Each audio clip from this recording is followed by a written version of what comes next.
I just want to jump right into this is right from Miss Deverly, everybody. First of all, I hope I'm ready. Yes, you were born ready, obviously, as you have proven to everyone. Oh, that's so nice. Now we all know and we love being Mary Jane, right? We are obsessed. Yes. I mean, this is a woman who is strong and vulnerable and amazing and gorgeous and just all of these things. Yeah.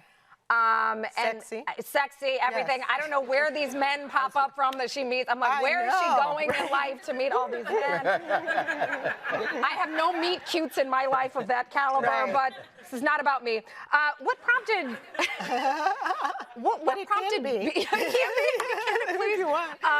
What prompted BET to turn to scripted TV and drama to get into this sort of program? Oh, well, that's a good question.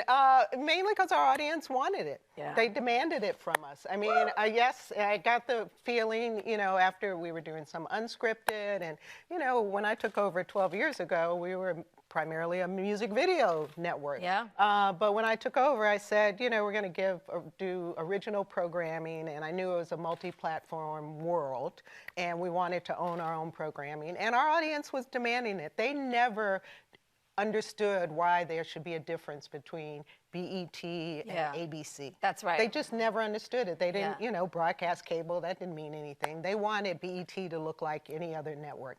So it took us a while to get there because the level of investment and, you know, you have to raise the revenue and you try to do that TV before shows cost money. Yes, they do. The game. Hello. Yes. Yes. That was the first big, like, really big property, it felt like, for BET that really changed the game. And a big risk, too. And a big, tell me about the business Yes, side of I that, took, right? you know. The money man over here. He's like, People don't think about it. This is a show that had been canceled. Yes. Like, this is a show that another network said, no, thank you. Right. And this was before shows were hopping networks after they got canceled. Correct. And even now, even still, with all the various platforms, sometimes it's very, very different. I know as a content producer. Once you get canceled by a network, like, people go, oh, well, you'll find someplace else. It's tough because executives have to say, well, what are we going to do differently, or why are we willing to take a risk that somebody else has said doesn't make sense? Right. And the CW, that's where it was, said 1 million, it was averaging 1.5 million viewers per airing. They said that wasn't enough for us, so they just canceled it. We were showing the syndicated reruns, which were doing fairly well on BET, but it had been off the air for 2 years. Wow. It wasn't even recently canceled. And so, you know, Facebook was just becoming popular. I don't even think Twitter was really a thing yet. But I was getting emails, people were begging us to bring it back. They're like, you're showing the reruns. They were writing old school letters. Letters, remember that? And using stamps. as Will said, it was a serious proposition to, well, first of all, we had to convince CBS to let us bring it back. CBS produced the show. And they didn't want us to take it over. I mean, one, you know, they wanted to be assured that we would do the same quality show. Ain't that something? Same quality show. They don't want it, but they don't want you to have it. Right. So we had to convince them. That took about a year. And then we had to convince the actors and you know, directors, and everyone wanted to come back. And Mara Brock Akil and Salim Akil brought it to us. And it was just such a you know, a love project. But anyway, so it took us 2 years to get it on. It was averaging 1.5 million on CW. This Facebook group was supporting it. They had about 3 million members. So you know, if it had done 2 million, 3 million, I would have been ecstatic.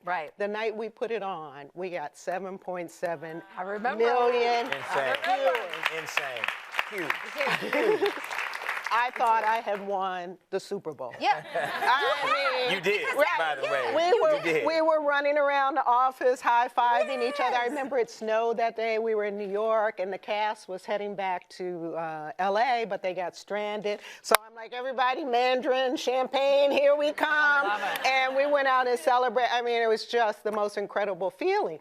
Tyler Perry sent me flowers and said, congratulations. Jonathan Rogers from TV One called me and said congratulations. Yeah. And these were my competitors. Yeah, but sure. they were so happy for me and for BET that we had proven that if you give our audience quality programming, yes, they will show up. Absolutely. Yes, right? Right? They will show up. That's a great segue then to how Mary Jane came about and what attracted you, both of you, to that project. Obviously you first and then you second. Right. So the game proved we could do it. Absolutely. You know, no one knew the difference. No one said, oh my God, it looks so horrible on BET. It was same quality. And, you know, everyone. Like, you do know cameras work the same for black people and white people, right? We could they do still function. The broadcast and everything. We don't know. What's that B stand for?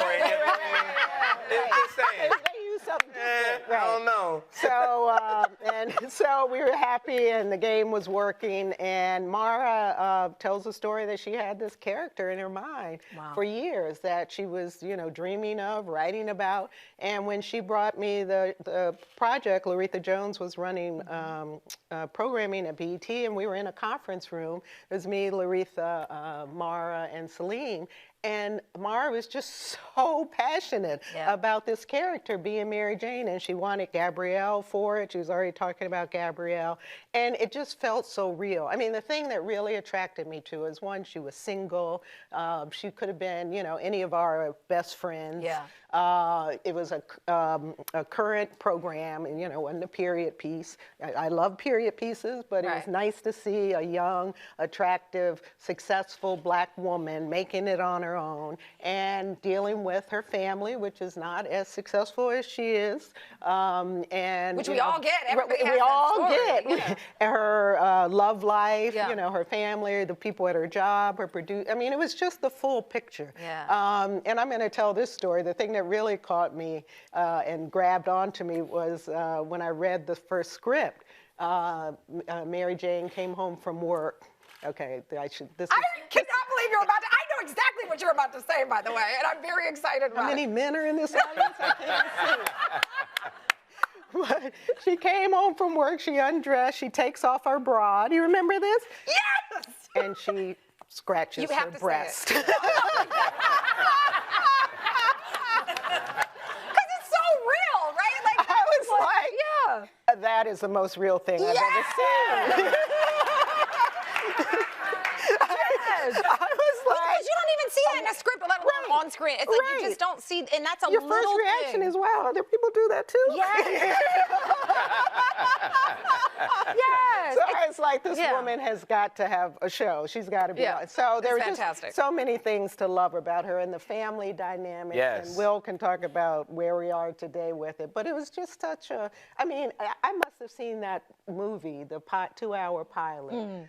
30 times. Wow. I mean, I wanted to watch it. I wanted every friend of mine to see it, so I was watching it with them. I mean, I've just never loved anything that much as I did. I mean, it was just the realest, fullest character I had seen but it was, in terms of a black woman. And that's TV. Also, remember, now when you say it, people go, oh, yeah, because, you know, black females can lead shows, and it's commonplace, or at least, you know, we know that they can, and you see them at the top of the radio. I love how 3 makes it commonplace. There is a perception now, because it's not like when you say, oh, I have a show, and I'm going to have an African-American female lead, there are at least other shows to compare them to. Right.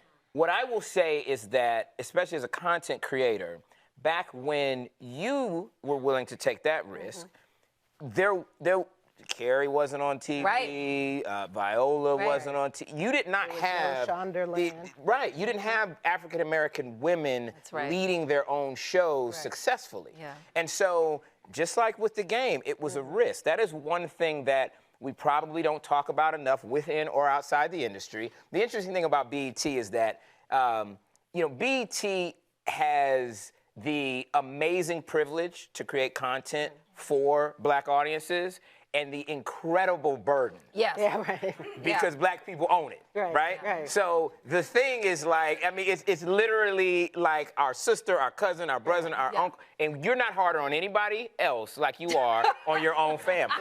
And that's the truth, right? And it's okay, because it makes us better. And you do. You take it for granted. And so I just, again, being in the industry, creating content, I know for a fact, like, you know, The Game, it's amazing that you brought that back. But that was something that 7 million viewers. Right. If CW saw that, they never would have let it go. Right. But only because of the way you did it, how you did it on BET, it happened. Being Mary Jane, the show, the reason I'm a part of it, simply Gab Union, period. So I have done, you know, 3, 4 movies with Gab. We know each other. Like, that's G. That's what I call it, G.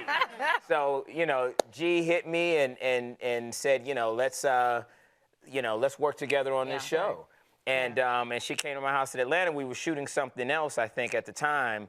And we sat and did a BMJ marathon because I had watched it intermittently. You know what I mean? Like, my wife was a fan, and the people around me watched the show, and I hadn't written. So we sat down, me and Gab and her manager, Jeff Maroney, and we just watched, like, literally the first 3 seasons. And I was like, oh, I got it. I'm in. I was like, oh, so when the bra comes off, then you scratch. It's true. It's so but it was real.